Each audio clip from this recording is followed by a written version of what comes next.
Good afternoon, salam alaikum and namaste.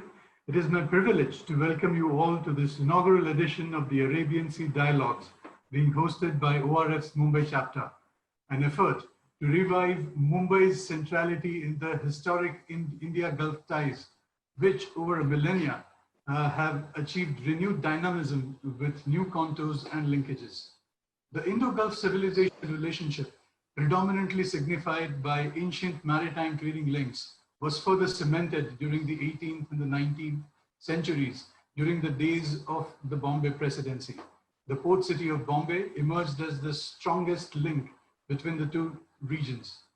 From the days when ships carried timbers, spices, and grains to the Gulf, to Dubai, Sharjah, Muscat, Bahrain, and beyond, and returned with loads of pottery, copper, and ivory, to the pearl business that underpinned the growth of mutual trade till well into the 20th century, to the flourishing trade in perfumes and textiles that still flourishes. Mumbai truly became the gateway of India for the Gulf and India's window to the Arab world. Over the recent decades, the changing contours of this relationship have seen the emergence of entertainment, media, and sports engagements as one of the cornerstones of the Indo-Gulf ties. While it is largely true for all the Gulf countries, films and sports not only have acted as the conduit for greater people-to-people contacts, but also honed an enriching commercial relationship, particularly between India and the United Arab Emirates. For the next few months, friends, the Arabian Sea Dialogues will explore the growing importance of ties between India and the Gulf countries, especially the member states of the Gulf Cooperation Council.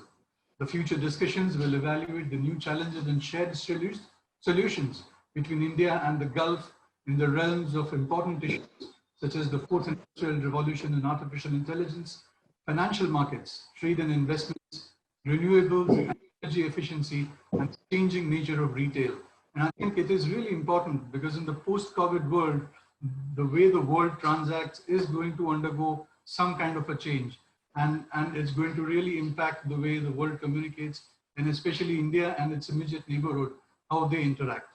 So today's inaugural session, friends, focuses on the growing importance of media, entertainment, and sports sectors in strengthening the flourishing cultural bonds between India and the UAE. So without further ado, I would like to hand over the proceedings to Ambassador Navdeep Suri, Distinguished Fellow ORF, the force behind this initiative, and also the chair for the inaugural Arabian Sea Dialogues. All over to you, sir. Thank you, Dhaval, for setting out so eloquently why we are doing these Arabian Sea Dialogues and why we are doing these out of Mumbai, given the historic links between Mumbai and the Gulf, and the fact that, Mumbai is perhaps one of the largest cities on the Arabian Sea, and we are separated just by a relatively short stretch of water. I'm delighted that the focus today is on UAE. It's a country where I spent 3 of my happiest, most productive years before retiring. And we're going to talk our way through things that bind us, things that connect us, culture, cinema, cricket, and a lot more. But we don't just want to reminisce about the past. We also want to look at the future, perhaps take a little crystal ball look at how technology is changing the areas that we are talking about. And to help us do this, we have an absolutely wonderful panel with us. Her Excellency Noura Al-Kabi, UAE's Minister for Culture and Youth, the very eminent film director Shekhar Kapoor, and who doesn't know Ravi Shastri, the head coach of the Indian team. So let me start with Noura Al-Kabi and say that Noura is not just a minister. The World Economic Forum called her one of the young global leaders. A famous Hollywood magazine called her one of the 25 most powerful women in global TV. And so she really presents a formidable force in UAE. Noura, your current portfolio, and you had a few, covers culture and youth and makes you really the ideal proponent for cultural diplomacy. Abu Dhabi, we've seen it become really a path-breaking country in terms of sports diplomacy. You hosted that magnificent Special Olympics. You host the F1. And next month, you will be hosting the Indian Premier League. You were also head of 2454, this very interesting organization that promotes cinema and Mission Impossible to shoot in Abu Dhabi. And you've been very successful in getting several Hindi, Telugu, and Malayalam films also. So my question then is, in this panoply, how do you see the role of culture, cinema, and sports in connecting our people, in bringing the youth together in particular? And what can you do from your portfolio to give an impetus to stronger cultural ties between India and UAE, particularly just looking westwards, the Indian youth and the Emirati youth, but they also look at each other every once in a while? Thank you. Thank you, dear friend Navdeep. It's wonderful to be here at the first version of the Arabian Sea Dialogue with Shikar, who I work with very closely in future projects, and wonderful to meet Ravi, the victorious face, for the first time via virtual platform.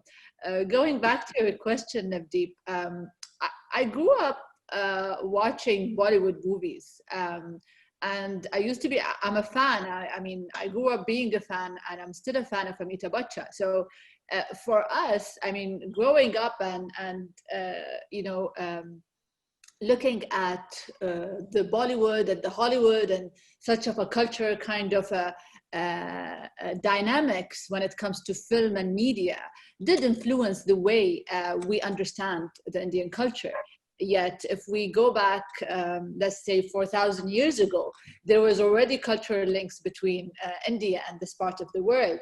As you mentioned, the cuisine and the culture, it's inspired us as Emiratis due to such geographical and cultural proximity. And such proximity did enrich the culture in both countries. We have over 3 million Indians in the UAE. The UAE is their home. And after the establishment of the UAE in 1971, late Sheikh Zayed visited India in 1975. And that was, let's say, the cornerstone of such growing relationship between us and between India. I mean, when you look at culture and you look at sport, and specifically when you alluded to media and film, during the time where I used to work at 2454, we realized that it's really important to capitalize more of what is happening in East, and specifically when, growing up watching Bollywood, you understand that you can't just ignore the power of the Bollywood culture, and how can we also provide the right platform in Abu Dhabi for that and the UAE. So there was the film rebate, the 30% film rebate with movies such as Race, Dashum, and many films that took place here in Abu Dhabi. It's not for the sake of just having the film being filmed, yet we felt that there is this connectivity and relevance between the two cultures, the exchange in terms of skill set between Bollywood filmmakers and the Emiratis and the residents within the UAE. The box office of Bollywood, I mean, there's a big number of the sales. It's more than 700 million dirhams that is generated mainly from the UAE. So you can't ignore this cultural and strong economic kind of an angle when it comes to that.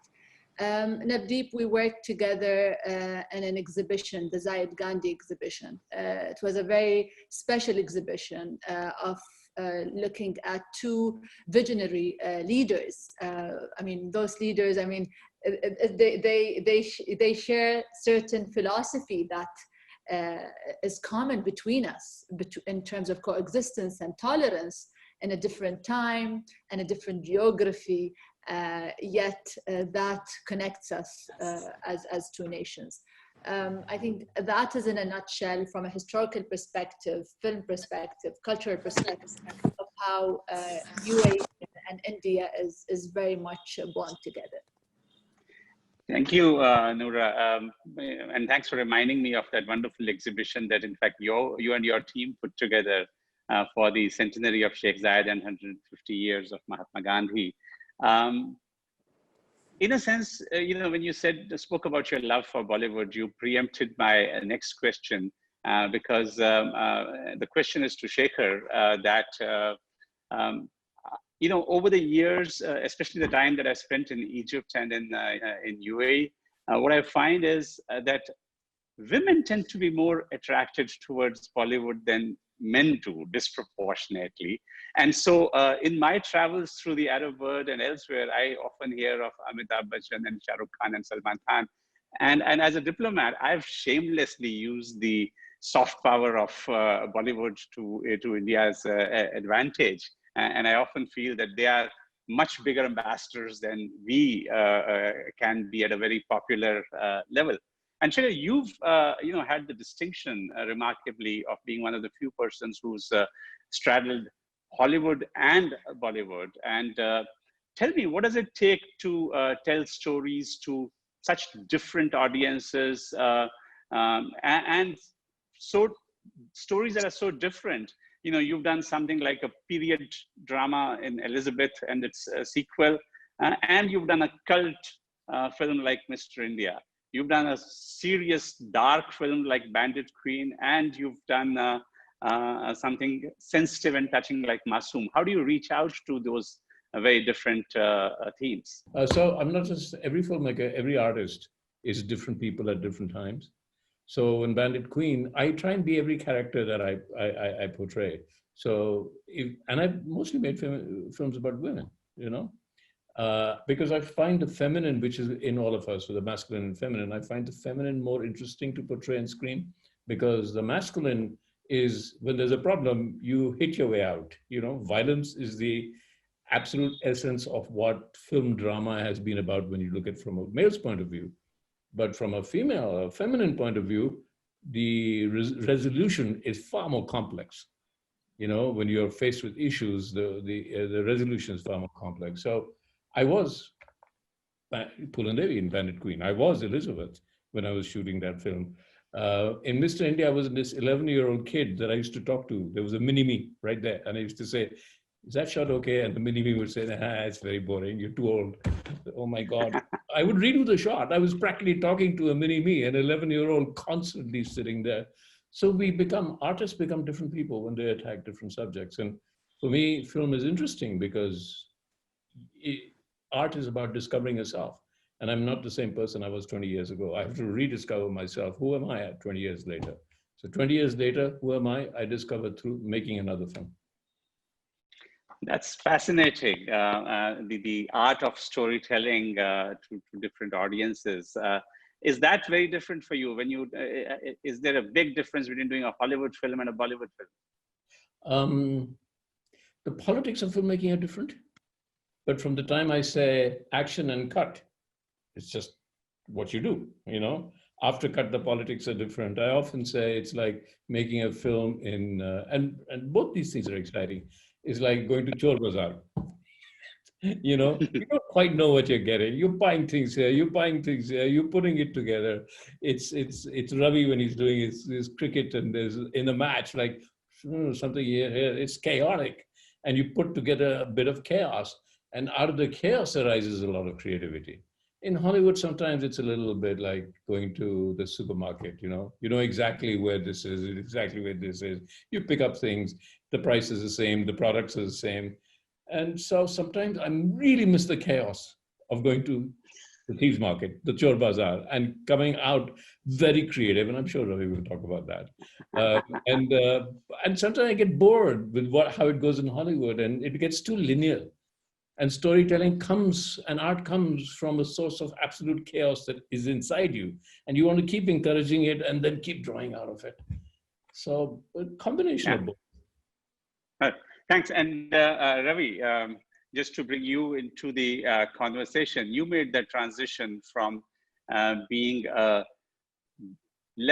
slow left-arm bowler to an opening batsman to the head coach of the Indian cricket team. Now, these are very different personalities. please share a little bit about that with us, and also a little bit about what you feel about IPL coming into to UAE. Yeah. No, first, it was great listening to Her Excellency Noorji as well as Shekhar.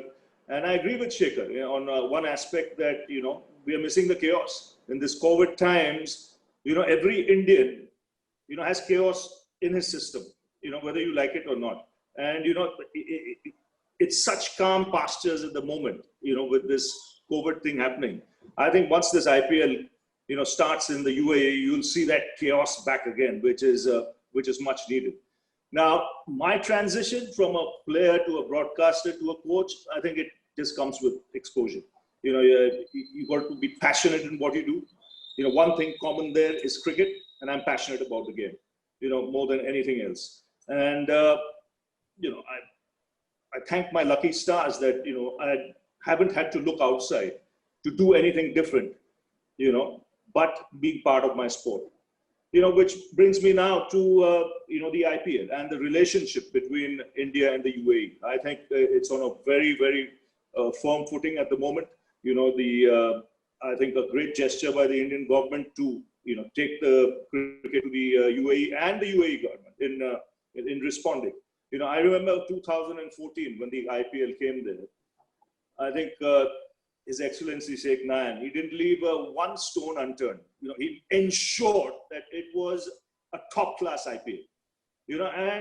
And the public responded because the economic output that came into the UAE was close to 280 million dirhams. It's close to $75 million. And if you look at the contribution to the GDP, it was 40 million US dollars. So, just goes to show what kind of chaos you can expect in a month's time, 2 months' time. But what it does, apart from improving the relationship between India and the UAE, it puts UAE big time on the map of the world. Day in, day out, 59 days, you've got live telecasts going around the globe to almost 200 countries, which is unreal. And when you look at these times, it's been depressing. It's been unforeseen. The world hasn't seen anything like this since the Second World War. Just to get some sport back, sport action back on television, day in, day out, will lift the spirits of a lot of people. And it's much needed, at this moment of time. So I think it's going to be one hell of a party. And, I'm so happy that it's gone to the UAE because they put up such a good job the last time round. They know what to expect now when we come with the IPL and the 8 teams. And I think it's going to be a runaway success. COVID or no COVID. Absolutely, Ravi. And I think that you made a very important point that we really need something to lift the spirits of people. And sports has a way to do that. I have a friend who is feeling just so lost without live television, televised matches, that he keeps watching 10-year-old Sachin Tendulkar in Sharjah, for example, or things like that, just to relive the memories. But Noora, coming back to you, and again, kudos to your government for working so promptly to host the IPL in UAE from September. But, in these COVID times, one of the things that has come to us is how is technology impacting our lives? I think the fact that we are today talking through a medium like this that we wouldn't have thought about 6 months back in the same with the same ease. And UAE, during my stint there, I always used to find it interesting that it's a country that seems to be so dedicated to being at the forefront of any technological innovation. You have a colleague in cabinet who's the world's only minister for artificial intelligence, and you have a minister for the future. And when I toured the Dubai Expo, I was stunned to see how much cutting-edge science and technology was going into this. But in culture, in media, in entertainment, do you see the same impact taking place of these technological changes? How are you adapting to it, and how are we seeing that this is going to change things as we move forward? Yeah, and Navdeep, this morning I had our annual convocation session with my colleagues at Zayed University. Since I had the university, it was more than 600 individuals. And we usually take 90 minutes for the whole kind of ceremony. It took less than 30 minutes. And how efficient is technology if you're gonna, deliver the message out there? Yet there's that other part of, luckily we have an excellent infrastructure technology-wise. As you mentioned, the Minister of Artificial Intelligence, and now he's looking into how can we adapt in a way that the future, and this is the new normal, and the future, how work is not confined within an office space, or for me to be traveling to India to meet, officials, or the US. How can everything happen with a one click? Yet in culture, there's this element of the human touch, of looking at art, of visiting book fairs, museums as well. We saw a shift, not only in the UAE, a global shift of how digitizing such exhibitions are happening. Therefore, there are many questions that are being now raised, such as how can I, protect my copyrights in a digital sphere where it can be shared and overshared and disseminated in a way that you can't control. And I feel for us, it's time to relook into the policies, the new age policies, the digital policies. I think in culture and in art, there will be lots of challenges when it comes to sustainability.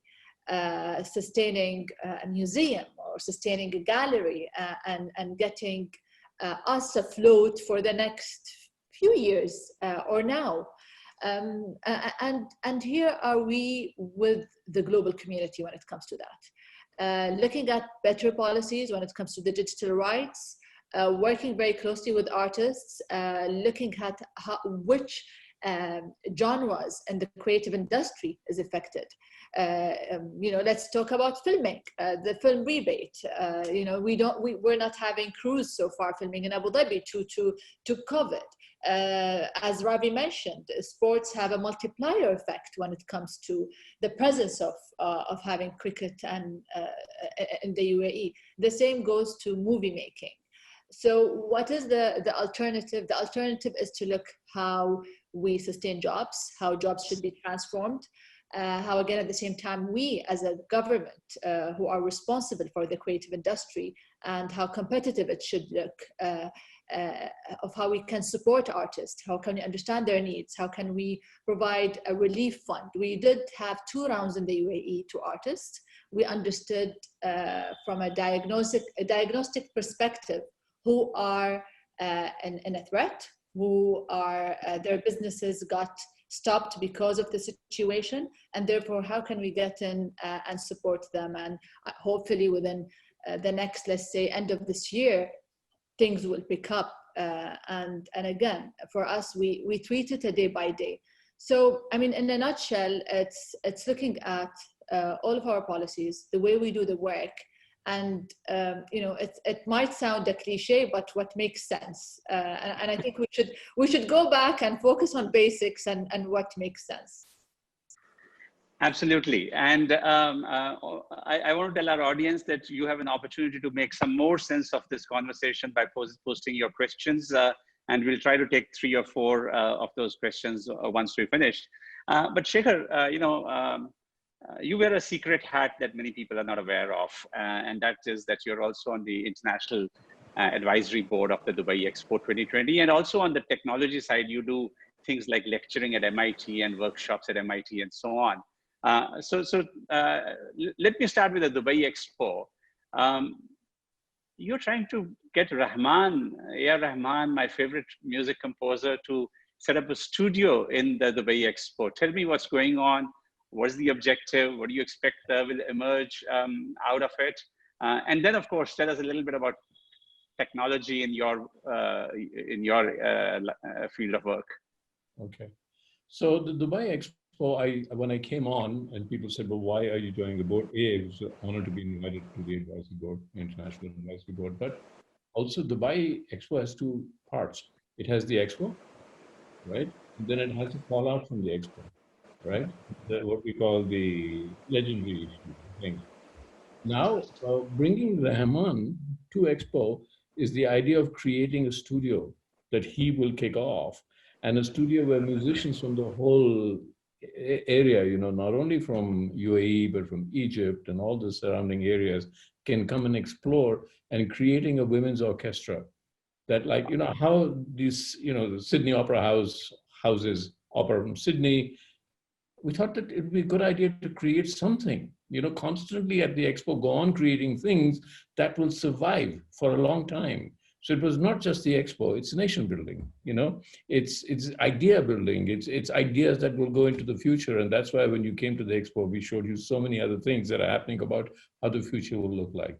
So the idea, Rahman is the future in a way. It's not just Rahman, the composer, but Rahman setting up ideas there that will carry on beyond us, beyond him, beyond everything. And there will be, he will create this idea of a studio. So there's a lot to talk about Expo. Now, especially with COVID coming in, we're saying that the Expo is an exposition of what the future should, could look like. With the Expo coming in, it's like, we are all questioning ourselves, right? We're saying, who are we? What did we do wrong? We've all had the time to see what went wrong. So when you come to the Expo, you will see the future, and especially kids will say, this is where we went wrong, but this is the chance to write it. And this is the chance to actually explore and allow people to come in and experiment with new ideas of where we are going. And I'll take on to technology from right there. I would say that actually real and virtual is becoming the same. And what COVID has done, and I'll go back to MIT, is that the amount of investment and technology investment that's going into what we can get online into our own homes is amazing. You know, you'll soon see cricket, and you will not be able to make out the difference between being on the field and watching it online. It'll be virtual. It'll be like you can go touch a player, you can go on the field, you know, especially on cinema. You know, we're going to create worlds, not just a film.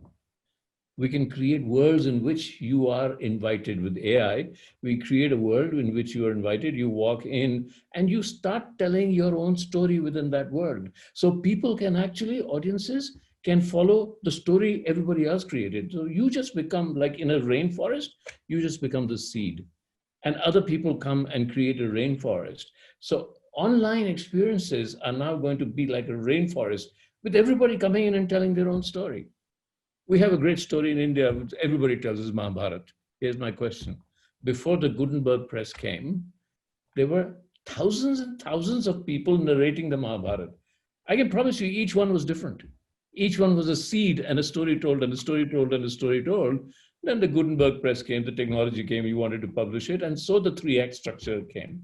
Now, we're getting rid of publishing.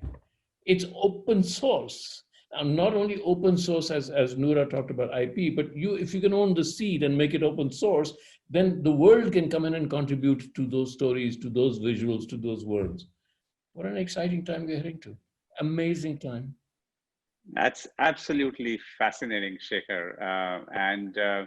You know, still staying on technology, Ravi, we've seen in your domain, technology evolve from hotspot to, well, Hawkeye to hotspot to slickometer to ball tracking to whatever, and people question that what's happening to the spirit of the game if all these decisions are going to be made by technology. We've seen some interesting run-ins take place. So I just wanted your take on this, that where do you think this goes? Shekhar alluded to virtual reality in sports. Is that something that you would go for, or would you like to keep it real and grounded in the cricket field alone? Finally, maybe an example or two for our audience.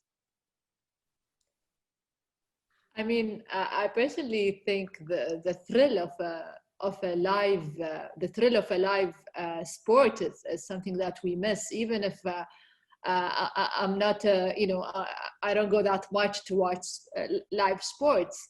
Yet from a technological perspective, I feel we need to go and see how younger people are dealing with this change. We sometimes, we ask ourselves questions. They're not going to used to it. They need to go out.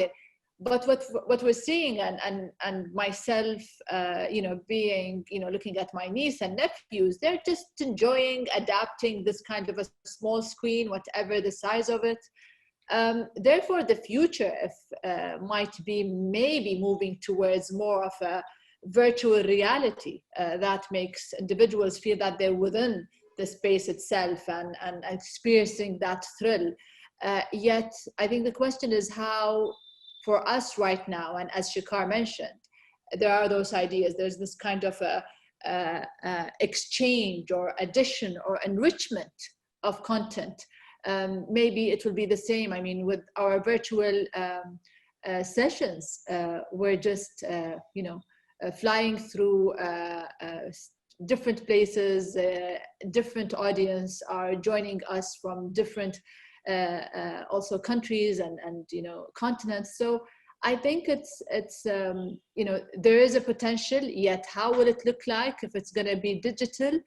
We just have to see, and I think human nature is an adaptive nature. I think Ravi's connection dropped off. Ravi, are you with us or are you back? While we're waiting for Ravi, can I say something in response? Sure, because then I did want to move on to a couple of questions that we have, but please go on, Shekhar. So in the virtual world, what we are developing is, let's say you look at a Van Gogh painting, let's say we look at Starry Nights. And the one thing about Starry Nights, I've always been fascinated by that Starry Nights actually resolves a physics problem that mathematicians have not been able to resolve anyway. And he painted the solution. So this connection between science and art, but now we can actually go into with AI, we can go into how he painted each stroke. And from the stroke, we can go to the canvas, then we can go to his life. And I can actually look back at the painting, and I agree with you. If you're watching it live, Van Gogh's vibrations are still there. But when you're watching it virtual, if you cannot watch it live, as 99% of the world will never get, even in a normal way, if the world was normal as it was before COVID, AI allows you to get a deeper and deeper and deeper understanding of art, and it allows you to go. And I'm not saying I worry about my daughter, because if everything becomes virtual, how do we form real relationships? If all the relationships we are forming are virtual relationships, I see around myself, nobody goes to see a film amongst the young people anymore. Nobody watches YouTube. Nobody is watching. This great thing that is all Netflix and online platforms. They're not watching that.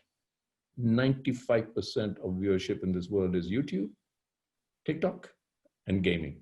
That's what the young people are doing. And why are they doing that? Because they have the ability to walk into those worlds and change them, and not just given what they are. But yes, Noura, I am worried that if that's all they're doing, and later on, they have to create real relationships. They have to get married. They have to have children. They have to grow up and be wise.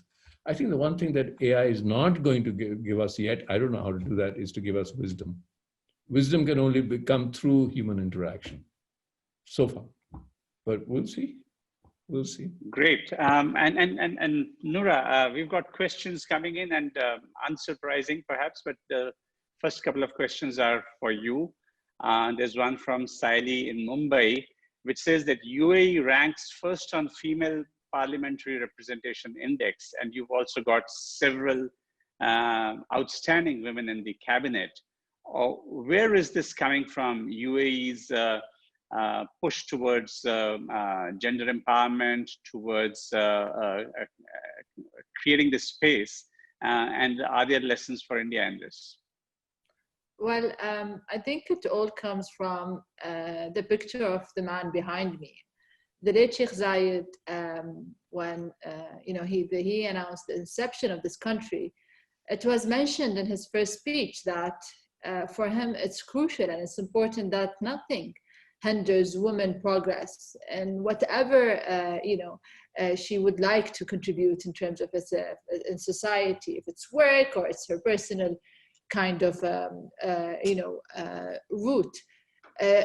Then later on, how this would be executed, there's always this vision, and then after this vision, you want also individuals to believe in it and execute it. So there was, and there is still, bless her, his wife, Sheikha Fatima, who till today is, the number one supporter for women. I remember when I first got appointed to be a member of the Federal National Council / Parliament in the UAE, we went and visited her, and since day one, she's always asking us, how can she help?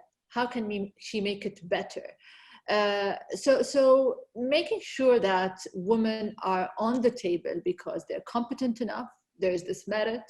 There's this also equality when it comes to pay, choosing her career in university, her major or career in the future.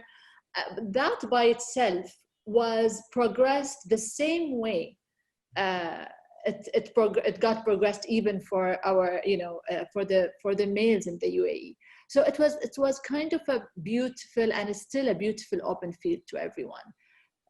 One objective, one goal. How can we serve our country better? How can we have, this civil duty of doing better and preparing what is next for the generation? Yet again, there's this element of policies that are important for a working woman, and there's the Gender Equality Council that we have here in the UAE, looking at sometimes certain regulations and certain policies. Everything that sets in the 70s needs to be updated.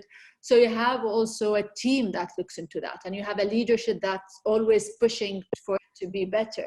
So therefore, I think that is collectively, from a vision, from policies, from leadership, from families as well, is making us look at the picture of a woman, representing us in the UN, or in an embassy, or in an oil field, or in an art exhibition, or in a film, is something that is normal and we're very proud of. Well, I remember Foreign Minister Sheikh Abdullah saying about 2 years back, I think in the Ministry of Foreign Affairs, they had set out a target that in the next 10 years or whatever, 50% of all diplomats must be women. And I thought that's remarkable. I can't think of any other country that has done that. But the next question is from Shreya. And she says, how do you envision India-UAE relations in terms of culture? Are there any particular initiatives that you are looking at? Excellent question. When it comes to our relationships with the cultural relationships with India, it's the easiest to forge. The reason why is having friends like you, Navdeep, having a leadership that also in India that has been working very closely with the UAE since, this is the inception of the UAE. That kind of a constant relationship that is strong and clear and transparent, helping us also as a cultural people to forge such relationship. There has been, as I mentioned earlier, when things were normal, we had the Zayed Gandhi exhibition. We're supposed to have it also a version in India, but unfortunately with COVID, we couldn't have another version yet. This has to be, the next stop for such an exhibition. We're having a lot of collaboration when it comes to the book fairs, whether it's in India or in the UAE. We're having the art galleries, Dubai Art, and how can we expose certain Indian artists to the public and vice versa. Literature is so important. And Navdeep, you also you published your beautiful poetry book in the UAE, and that by itself, you exposed us to a story that we didn't know of, and that by itself is an enrichment to understanding more about your culture. So I believe it's for me personally, the connection is there, and it's beautiful and easier to have a prosperous cultural future with India.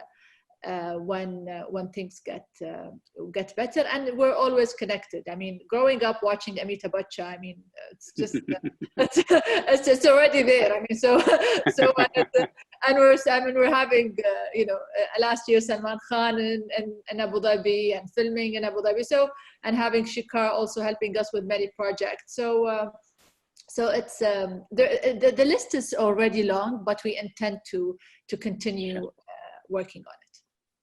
So there were a couple of questions from cricket lovers for Ravi, but since he is, I think, having some internet connectivity issues from his home, I'll take one final question from Shahid Judge.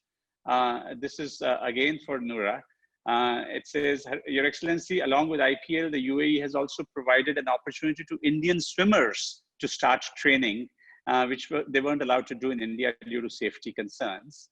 But keeping with the topic of IPL in times of COVID, what are the safety protocols and restrictions that the UAE government would put in place to ensure a safe environment? Very good question. Well, I'm not the expert here, but I do know that there are many measures that are being worked on specifically in the sports field. For example, football is going to also look different. The measures of making sure that there's, a less of an audience, how the changing rooms will look like, how you will not be able to spend much time, how you're going to keep your mask on. You feel that the list is similar to the list even for a student that is going to school. I mean, there's, it's both the same. Sports is more, of course, a delicate situation due to the contact. Yet a pre-test is happening, a post-test is happening. So there is always this protocol that comes out from the sports authorities. I see it a very clear protocol. And I hope, the main concern is just to keep the momentum and go back to normal, but in a new normal. Wonderful. I'm going to use my moderator's prerogative and take one final question, which is for Shekhar. This is from Anamika. Shekhar, with this immense technology, is that making us less humane? How much is it affecting our mental health? I'm guessing the question because I lost you for a bit in between, but I know that the question is about mental health, and it's about all, Shekhar. It's also about that. Are we becoming slaves to the screens, and are we becoming too dependent on digital content? And does that make us less humane? If you've gone to see the first day show of a Salman Khan film, and Salman Khan comes on the screen on a big theater, you realize that everybody's becoming a slave to that screen because they get up and scream and shout and clap and they can't hold them down. So it's never been that you're not a slave to the screen. That's what entertainment is about. Entertainment is about emotional engagement. So if there's emotional engagement, then you are becoming, and that's the whole idea, that you're not becoming slaves, but you're becoming emotionally engaged. Now with what we call the OTT platforms, everybody's getting engaged with OTT platforms, and they're coming up with some wonderful stories. That's also the reason why younger people are going on to gaming, and they're going on to more sophisticated ideas, because there is greater experiential ideas in that. They experience it by becoming involved in it because they can change the world in that game. And I suspect that now we are developing teaching tools that are not just a teacher teaching. Teaching is much more about exploring your creativity. So in that, with AI, we're trying to give storytelling, for example. Storytelling is actually discovering yourself. That's what storytelling is. It's story learning. It's not, I keep telling people at MIT, you're not storytellers, you're story encouragers. You encourage people to tell their own stories by telling your story. That's what art is all about. That's what storytelling is all about. And now we are getting the tools. So I think we're leading to greater engagement and obsessions. Yes, it is getting obsessive. And what we have to watch out for is that we are not creating a generation of highly obsessive minds, because the minds need to be free. The minds need to explore everything else. The minds need to explore smaller things. The mind needs to explore the idea of nature. Why is a leaf? It needs to explore a leaf that is being driven by the wind. Then it needs to explore the wind. So there are things we need to explore that perhaps technology is ignoring. So how do we make sure that we don't just go overboard with it? Thank you. And that's sort of all the time that we have for today for our first Arabian Sea Dialogues. I want to say a big thank you to my dear friend, Her Excellency Noura Al-Kabi, Minister for Culture and Youth in the government of UAE, to my very old friend Shekhar Kapoor, and to Ravi Shastri, who had some internet issues and had to drop off. We will be back in a month's time with the second edition, and our theme for the second edition will be the fourth industrial revolution and the future of work. Have a good day, stay safe, all the very best. Ma salama to all my friends in UAE. Thank you. Thank you, Nadeep. Ma salam. Thank you, Nadeep. That was great. Thank you, Noura. Very good. Thank you, Shekhar. Thank you.